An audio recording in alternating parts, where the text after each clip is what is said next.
오늘은 얼마 전 MBC에서 직장 내 괴롭힘으로 어려움을 겪다가 사망하신 전 기상캐스터 요요한나 사건에 대해서 살펴보도록 하겠습니다. 기사에 따르면 요요한나 씨는 작년 9월 6일에도 가양대교에서 첫 투신을 시도를 했었고 9월 15일 새벽에 사망했다는 소식이 전해졌는데요. 이 사실이 언론에 많이 알려지게 된 것은 그 이후 3개월이 지난 24년 12월 10일이었고 당시에는 저도 잘 몰랐었는데요. 그 이후에 1월 말이죠. 1월 27일경에 유서를 최초로 공개한 매일신문 기자에 의해서 단독 보도에 따라서 이제 더 크게 사건들을 사람들이 많이 알게 됐습니다. 해당 유서는 원고지로 17장 분량 정도 되는 방대한 양인데요. 해당 유서에 따르면 같이 MBC에서 기상캐스터로 근무했던 윗기수인 선배 4명에 의해서 괴롭힘을 당했다는 내용이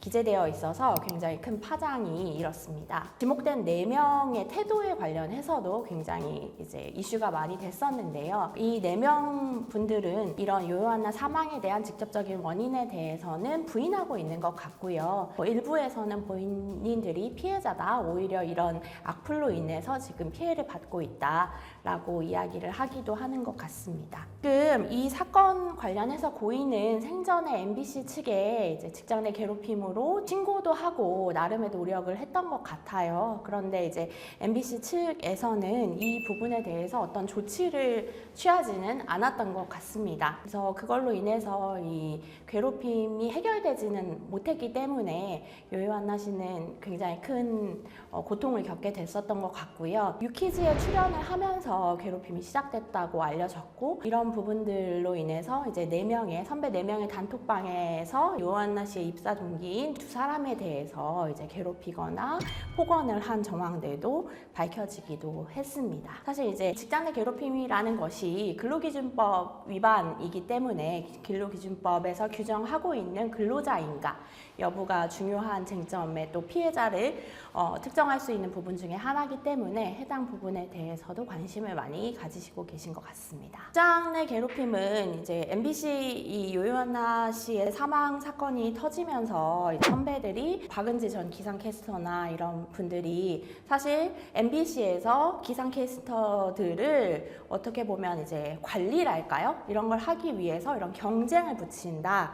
그리고 소위 얘기하는 군기를 잡도록 한다. 이런 뉘앙스의 명시적으로 그렇게 쓰진 않았지만 그런 뉘앙스의 폭로가 이어지고 있는데요. 그런 부분들이 어떻게 보면 관리자로서는 서로 이렇게 경쟁이랄까요? 아니면 선배 기수가 아래 기수를 좀 엄격하게 잡는달까요? 이렇게 하면서 조금 관리가 쉽게 시스템적으로 이렇게 하면서 약간 뭐랄까요? 관리자 입장에서는 좀 괴롭히는 걸 알고 있으면서도 이제 관리라는 이름 하에 방치할 수도 있는 그런 구조가 이루어지고 있는 것 같습니다. 실제적으로는 직장 내 괴롭힘으로 이제 형사적 고소가 돼서 괴롭힘이 맞다라고 판단이 되면 이 부분은 형사적으로도 처벌받을 수 있고 그 다음에 회사 내 인사위원회에서 징계도 받을 수가 있죠.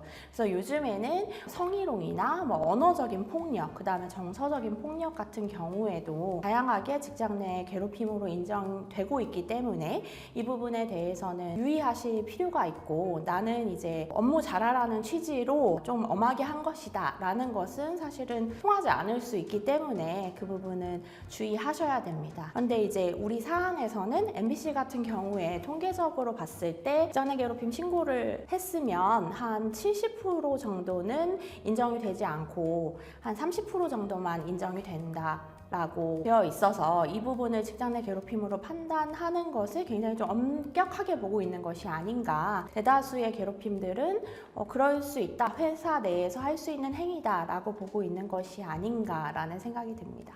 사실 지금 뭔가 형사적으로 명확하게 이게 직장 내 괴롭힘이 맞다라고 판단이 된 부분은 아니기 때문에 이 부분을 어떤 조치를 해달라고 예방적으로 얘기하기에는 조금 어려울 것 같습니다. 그런 예방 조치를 할 때는 이제 통상적으로는 이제 사내에서 징계위원회가 열린다라거나 진상조사가 열린다라고 했을 때 이제 형사적으로 경찰한테 요청하기보다는 회사 내에서 뭐 분리 조치를 한다던가 이런 부분을 요청을 하는데요. 보복을 금지해달라고 한다든지 그런 조치들을 해달라고 하는데 지금 현재 사실 분리 조치는 의미가 없고 당사자가 사망했기 때문에 그러면 이분들이 어쨌든 생계로 하고 있는 이런 활동들을 사전적으로 어떤 결과가 나오기 전에 못하게 해달라는 부분은 조금 어려울 수 있는 부분이고 현실적으로 불가능하기 때문에 그런 부분은 좀 어려울 것 같습니다. 책임을 져야 되겠죠. 형사 처벌을 받아야 되겠죠. 그리고 더불어서 이제 산재 부분도 만약에 이러한 직장 내 괴롭힘으로 인해서 자살을 한 것이 맞다라고 된다면 이 부분에 대해서는 산재 처리도 될 수 있거든요. 뭐 그런 거 아닐까요? 그냥 추측해 보면 회사에서 더 인정을 받으려면 아무래도 비정규직이다 보니까 내가 더 빛나야 되고 그러니까 더 빛나는 사람이 있으면 뭔가 밟아줘야 되고 뭐 그런 게 아닐까라고 생각하기는 하는데요. 이 사안이 명확하게 그렇다기보다는 그냥 사람의 본능이랄까요? 생리상 그런 것이 아닐까 라고 생각은 합니다. 오늘은 사망하신 전 기상캐스터 고 요한나 씨에 대한 사건을 살펴봤는데요. 궁금하신 점이 있으면 아래 하단 링크나 댓글로 의견 남겨주세요. 여러분의 구독과 좋아요는 저에게 힘이 되는 응원입니다.